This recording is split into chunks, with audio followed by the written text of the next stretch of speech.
How to find routing number on TD Bank app. Hey everybody, welcome back to our channel. In today's video I'm going to show you how you can find routing number on TD Bank app, so make sure to watch the video till the end.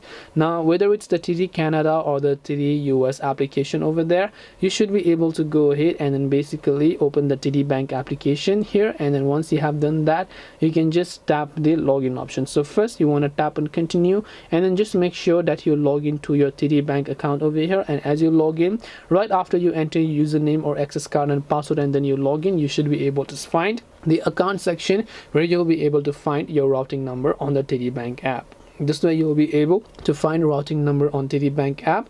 Hope this video was helpful to you guys. If it did help you, then make sure to leave a like and subscribe to the channel.